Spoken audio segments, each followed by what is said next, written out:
Poor Jane. Poor old widow Jane Pembroke.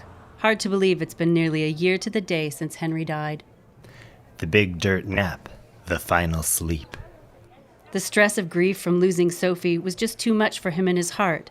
It just finally gave out. That business with the year before, the Reverend terrorizing the family the way he did, it took him to the grave. I suppose the Reverend got him in the end. The old spider. All because his son Nathaniel sold a south tract to them for their lilacs. Those he didn't destroy, well, he kept under his thumb as his pawns in his diabolical schemes. There was Subansky. Among others, so the rumors go. Perpetuated with help by yours truly. You're welcome. Still, halfway there's seen its share of additions and kind to its losses. There's that handsome widower newspaperman Tom Dawson and his precocious daughter Nancy. Handsome, eh? Do I hear wedding bells? Possibly, but not for me. Well, whoever they're for, at least the old Reverend won't be around to disrupt the nuptials. Indeed, having taken one of your so-called dirt naps himself. Funny, for a Reverend, he prevented more weddings than he ever officiated. Cornered the market in funerals, though. Luckily, with him gone, young Nancy won't have to fear for her safety, or worse, suffer a similar fate of that of Sophie Pembroke. Gaumont may be gone, but his influence lingers over this town like a garbage heap. You going to that is Putnam shindig tonight? I forgot she got married, and then he died. Lord, no, you won't find me there. Wasn't invited. Seems our invitation must have been lost in the mail. Just as well. Hottest day of the year, and she decides to hold a housewarming party on Delaney Avenue. A memo to the widow. It's warm enough. Made even warmer with the addition of Donovan Shackelford to the guest list.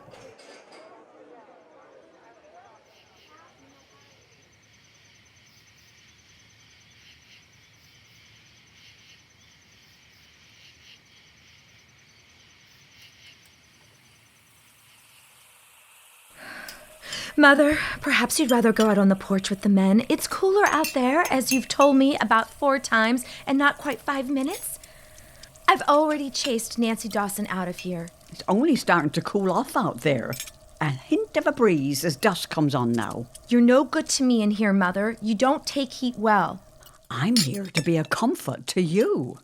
Mother, I know your intentions are good, but we've talked about these things. About the heat? Not the heat. Something else. Boundaries. Boundaries, Mother. We've talked about boundaries and me having space of my own. Oh, you couldn't have rescheduled? I won't dignify that with a response.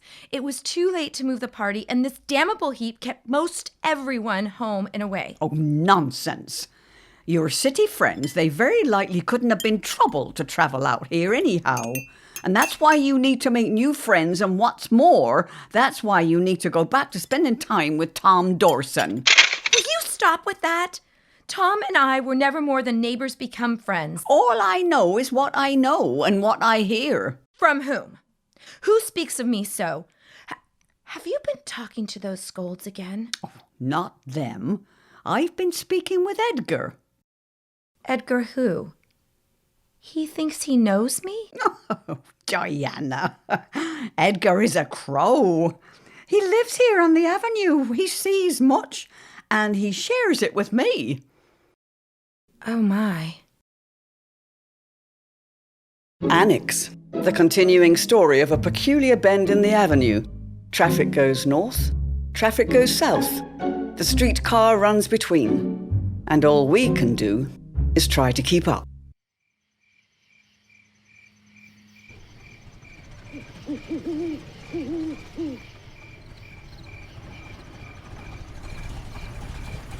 There goes Jake Chilton.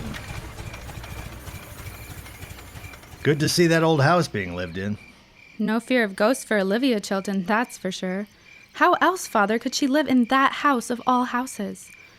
Her son Jake must be very brave. Well, Olivia has little tolerance for superstition, Nancy Beth. She bought that old house, and she and her son fixed it up after all those years of vacancy and legend. And what's more, they installed a fantastic garden. No lilacs.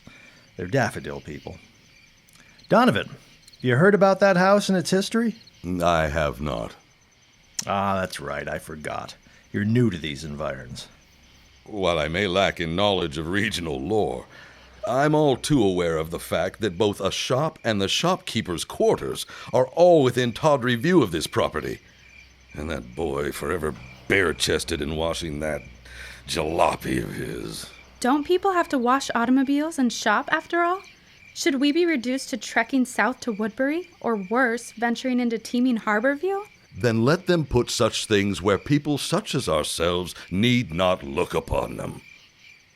You know, my friend, you do seem rather preoccupied and offended over the view from Diana's living room and front porch. What, am I to be vilified for seeking to avoid prolonged exposure to those kinds of people? Those kinds of people? The Chiltons? Variety is a part of our little neighborhood's charm. We'll take anyone here. Even a fella from the Carolinas.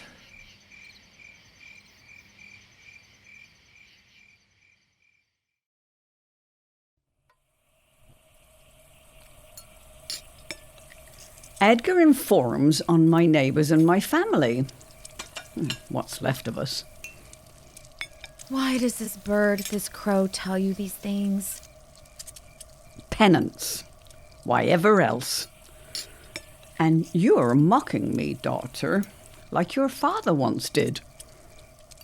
I don't seek to hurt you, but really, Mother, don't tell anyone about these things with Edgar. Just don't even bring it up in conversation or speak of it at all. Not even to my only surviving child? Especially not to me.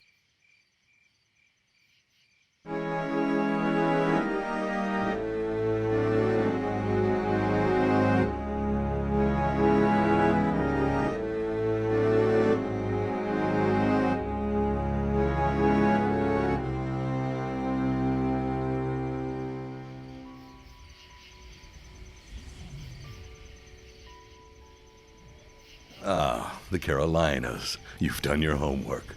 I'm a newsman of the House of Dawson. And one unaccompanied to this function, no less. Donovan, tell us how you came to Harborview.